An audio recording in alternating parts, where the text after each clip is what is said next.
دنیا میں جتنے بھی فساد، لڑائیاں، فرقے، مذہب کی لڑائی ہو یا دنیا کی،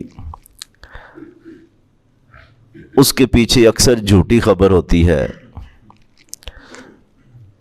تو رب العالمین نے فرمایا یا ایھا الذین آمنو، اے کلمہ شریف پڑھنے والو مومنو، ان جاءکم، اگر آئے تمہارے پاس فاسقون، کوئی فاسق کہتے ہیں کہ اللہ کے دین کی کوئی ایک حد یا سب حدوں سے نکل جائے۔ عموماً یہ مسلمان کی نافرمانی کے لیے بولا جاتا ہے، کفر کے لیے بھی استعمال ہوا، افمن کان مومنا او کان فاسقا سورہ سجدہ میں، لیکن زیادہ تر یہی کہ مسلمان کی غلطی بنبئن، خبر کے ساتھ آئے۔ فتبینوا، الفاظ زیادہ ہیں تفاعل کے وزن پہ، تو خوب تحقیق کر لیا کرو، آنکھیں بند کر کر بات نہ مانا کرو، خواہ مولوی کی ہو، کسی اینکر کی ہو، کسی اخبار میں پڑھی ہو، خوب تحقیق کیا کرو۔ ان تصیبوا قوما، اور پھر تم اس خبر کی بنیاد پہ کسی قوم کو نقصان نہ پہنچا دو، بجہالۃ، نادانی کے ساتھ، فتصبحوا علی ما فعلتم نادمین، پھر تم شرمندہ ہو بعد میں، یار خبر تو جھوٹی ہے۔ تو عزیز بھائیوں،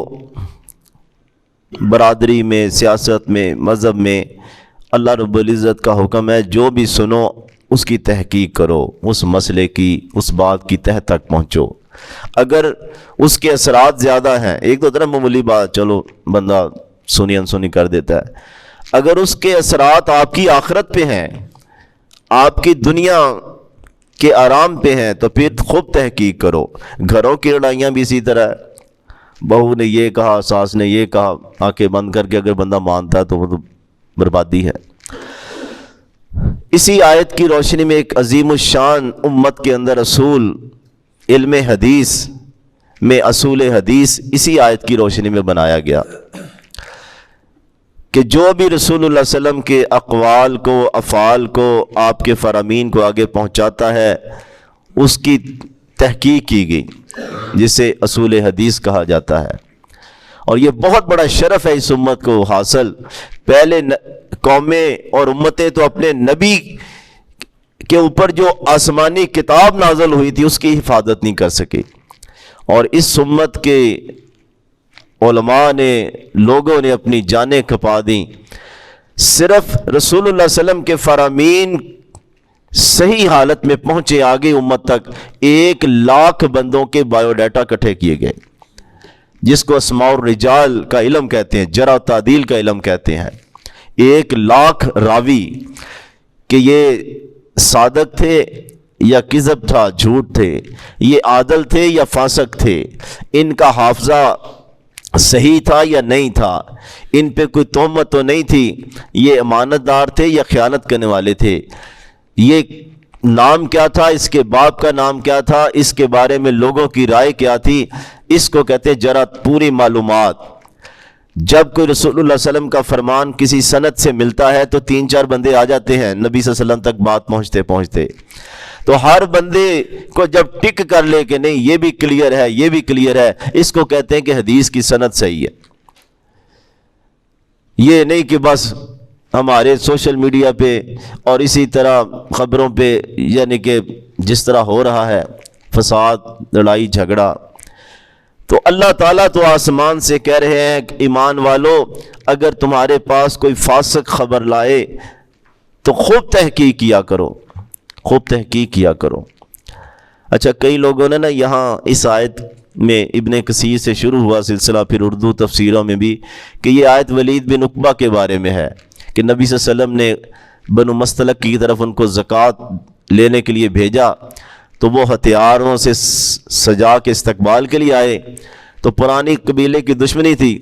کہتے وہ وہاں سے بھاگ آئے اور کہہ دیا کہ اللہ کے نبی وہ تو زکوٰۃ ہی نہیں دینے سے انکار کر دیا۔ نبی صلی اللہ علیہ وسلم نے کہتے لشکر بھیج دیا، اور لشکر جب راستے میں گیا تو وہ بھی زکوٰۃ دینے کے لیے، یہ حضرت جویریہ ام المومنین کے والد محترم، یہ ان کا قبیلہ تھا، غزوہ بنو مستلق۔ تو وہ کہا تم کدھر آ رہے ہو؟ کہا تم نے زکوٰۃ دینے سے انکار کیا۔ کہا ہم تو زکوٰۃ لے کے آ رہے ہیں، کہیں اللہ کے نبی ناراض ہی نہ ہو گئے ہوں۔ تو اس واقعے کو بنیاد بنا کے ولید بن عقبہ کے بارے میں تان توڑا جاتا ہے، دیکھو جی اس نے فسق کیا، حالانکہ فاسق بھی نکرہ ہے، نبا بھی نکرہ ہے، کوئی خبر لے کے آئے، یہ کوئی اس صحابی کے بارے میں نہیں، یعنی کہ وہ جتنی بھی سنتیں ہیں وہ ساری اس میں ضعیف ہیں یا یعنی کہ مجہول راوی ہے، اس لیے سند کے لحاظ سے وہ واقعہ صحیح نہیں۔ اگر صحیح مان بھی لیا جائے تو فاسق نہیں کہہ سکتا، کیونکہ اللہ کے نبی کی سلیکشن ہے، اللہ کے نبی ہر ایک کو تو نہیں اتنی اہم ڈیوٹی دیتے۔ اور دوسرا، اگر وہ ڈر بھی گئے تو انہوں نے جھوٹ نہیں بولا، کیونکہ وہ ہتھیاروں سے اجتہاد ہی کیا نا، ہتھیار پہن کے آئے، وہ اپنی طرف سے استقبال کرنے کے لیے آئے ہیں، یہ بندہ یعنی کہ ڈر گیا تو اس کو ہم فاسق تو نہیں کہیں گے کہ بھی وہ خدشہ تو یہ بھی تھا نا کہ بھی مجھے قتل کرنے کے لیے آئے، اتنے لوگ اکٹھے ہوں گے۔ تو بہرحال یہ ایک عام اصول ہے کہ جب بھی کوئی خبر آئے خوب تحقیق کر لو، بعد میں تمہیں پچھتاوا نہ ہو کہ یار میں نے تو، بندے قتل ہو جاتے ہیں یعنی کہ غلط خبر کے اوپر۔ ہماری تو جو عام ایجنسیوں میں یعنی چیز ہے، عدالتوں میں یہ ہے کہ بندہ پھانسی لگ جاتا ہے، بعد میں پتہ لگتا ہے وہ یہ بندہ تو بری تھا، یار بندے کا تو جرم ہی کوئی نہ تھا، ہم نے ایسے اس کو یعنی کہ اتنا تشدد کیا۔ تو اگر اس آیت پہ سب عمل کریں تو پھر بعد میں شرمندگی نہیں ہوتی۔ اللہ سب نے عمل کی توفیق عطا فرمائے۔